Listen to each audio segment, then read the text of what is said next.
नमस्कार साथियों, कैसे हो आप सभी। छत्रसाल एकेडमी में आप सभी का स्वागत है। साथियों, आज के इस वीडियो में हम लोग जीके जीएस के टॉप 30 क्वेश्चंस देखने वाले हैं।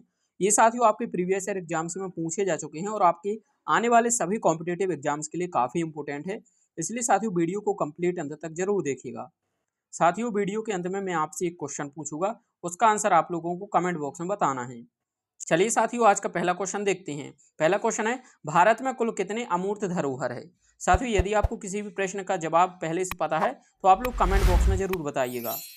साथियों, भारत में कुल कितने अमूर्त धरोहर है तो 15 है, तो बी हमारा राइट आंसर हो जाएगा।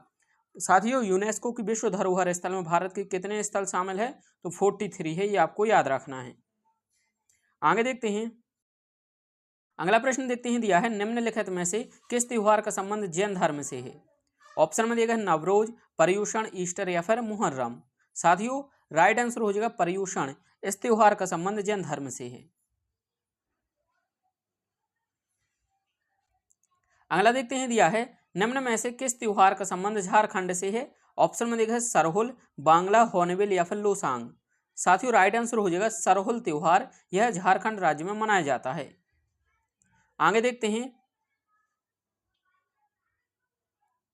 अगला प्रश्न दिया गया है, म्यांमार की मुद्रा का नाम क्या है। ऑप्शन में देखा है बहत, क्यात, बोन या फिर न्यू सैकल। साथियों, म्यांमार की मुद्रा कौन सी है तो क्यात म्यांमार की मुद्रा है। बहत कहाँ की है, बहत थाईलैंड की है। बोन कहाँ की है तो यह साथियों उत्तर कोरिया और दक्षिण कोरिया की है। न्यू सैकल कहाँ की है तो यह साथियों इजराइल की मुद्रा है, न्यू सैकल। आगे देखते हैं,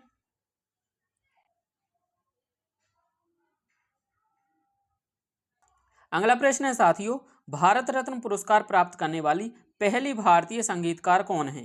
ऑप्शन में देखा है लता मंगेशकर, पंडित रविशंकर, एम.एस. सुब्बलक्ष्मी या फिर पद्मा सुब्रमण्यम। साथियों, इसका राइट आंसर हो जाएगा भारत रत्न पुरस्कार प्राप्त करने वाली पहली संगीतकार एम.एस. सुब्बलक्ष्मी थी। सी राइट आंसर हो जाएगा। इन्हें भारत रत्न कब मिला था 1998 में मिला था, ये आपको याद रखना है।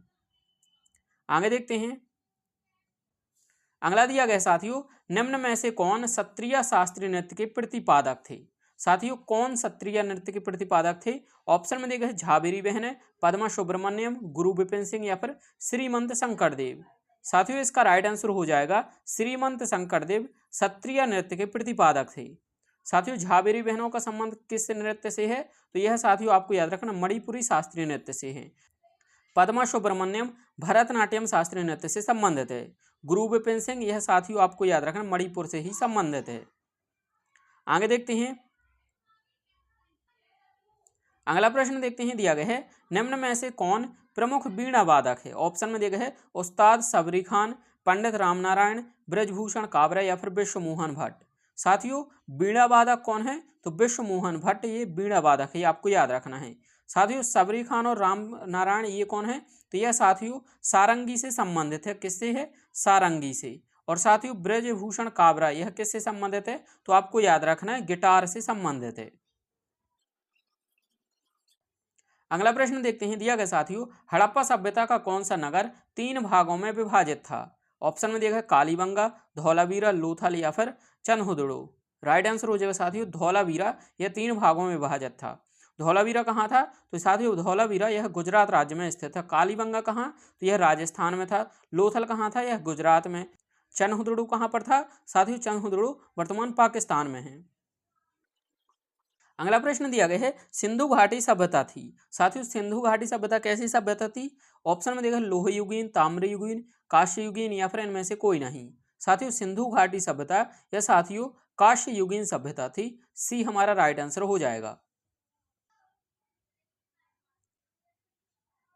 अगला देखते हैं। दिया गया साथियों, मूल संविधान में कितने मौलिक कर्तव्य थे। ऑप्शन में देखा 10, 12, 11 या फिर इनमें से कोई नहीं।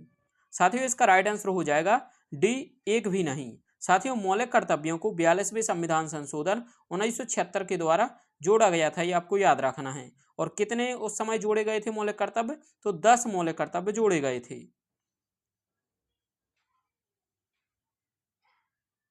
अगला प्रश्न देखते हैं। दिया गया साथियों, कांग्रेस की पहली महिला अध्यक्ष कौन थी। साथियों, कांग्रेस की पहली भारतीय महिला अध्यक्ष कौन थी। एनी बेसेंट, सरोजिनी नायडू, सोनिया गांधी या फिर इंदिरा गांधी। राइट आंसर हो जाएगा Sarojini Naidu. B right answer हो जाएगा। और ये कब बनी थी? तो साथियों 1925 में कानपुर अधिवेशन में ये अध्यक्ष बनी थी। अगला देखते हैं, दिया गया है मृतकों का टीला किसे कहा जाता है? हड़प्पा, सुरकोतदा, मोहनजोदड़ो या फिर कालीबंगा। साथियों मृतकों का टीला मोहनजोदड़ो को कहा जाता है, सी राइट आंसर हो जाएगा।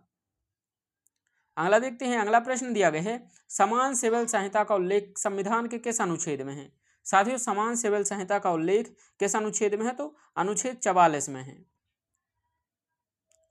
अगला प्रश्न देखते हैं, दिया गया है कार्ल लैंडस्टीनर ने किसकी खोज की थी? ऑप्शन में देखा है जीवित कोशिका, रक्त परिसंचरण तंत्र, रक्त समूह, आनुवांशिकता के नियम या फिर पीएच पैमाना। इसका राइट आंसर हो जाएगा साथियों रक्त समूह की खोज। यह साथियों कार्ल लैंडस्टीनर ने की थी। जीवित कोशिका की खोज किसने की थी? ल्यूवेनहॉक ने की थी। रक्त परिसंचरण तंत्र की खोज किसने की थी? विलियम हार्वे ने की थी। आनुवांशिकता के नियमों का प्रतिपादन किसने किया था? यह आपको याद रखना, डार्विन ने किया था। अगला दिया गया है साथियों पीएच पैमाना। पीएच पैमाने की खोज किसने की थी? सोरेनसन ने की थी। आपको याद रखना है, इंपोर्टेंट है। आगे देखते हैं, अगला प्रश्न देखते हैं, दिया गया है सत्यमेव जयते का उल्लेख कहाँ मिलता है? ऑप्शन में देखा है मुंडकोपनिषद, ज्वालोपनिषद, ऋग्वेद या फिर सामवेद। साथियों सत्यमेव जयते का उल्लेख मुंडकोपनिषद में मिलता है। ये हमारा राइट आंसर हो जाएगा। अगला देखते हैं, दिया गया है निम्न में से कौन मिश्रित ग्रंथि है? ऑप्शन में देखिए पीयूष, एड्रिनल, थायराइड या फिर अग्नाशय। साथियों मिश्रित ग्रंथि कौन सी है? तो इसका राइट आंसर हो जाएगा अग्नाशय है।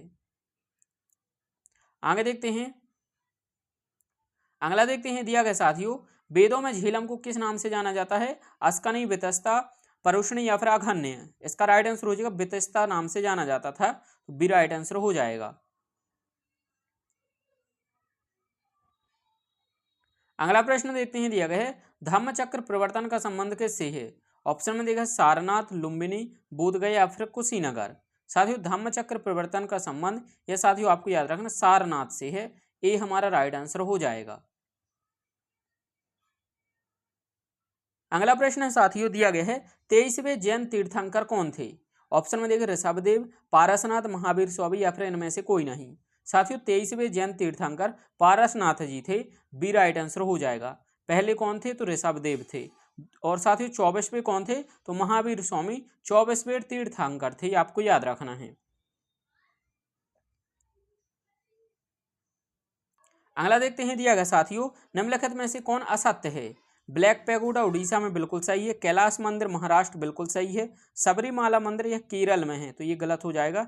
तो यही हमारा आंसर है। विरूपाक्ष मंदिर कहाँ पर है? कर्नाटक में, ये भी सही है। तो हमारा सी ऑप्शन राइट आंसर हो जाएगा। अगला देखते हैं, दिया गया साथियों त्रिक वेद में कौन सा वेद शामिल नहीं है? ऑप्शन में देखा ऋग्वेद, सामवेद, अथर्ववेद या फिर यजुर्वेद। साथियों राइट आंसर हो जाएगा अथर्ववेद, यह त्रिवेद में शामिल नहीं है, सी राइट आंसर हो जाएगा। अगला देखते हैं, अगला दिया गया है निम्न में से किस मंदिर का निर्माण पंचायतन शैली में हुआ?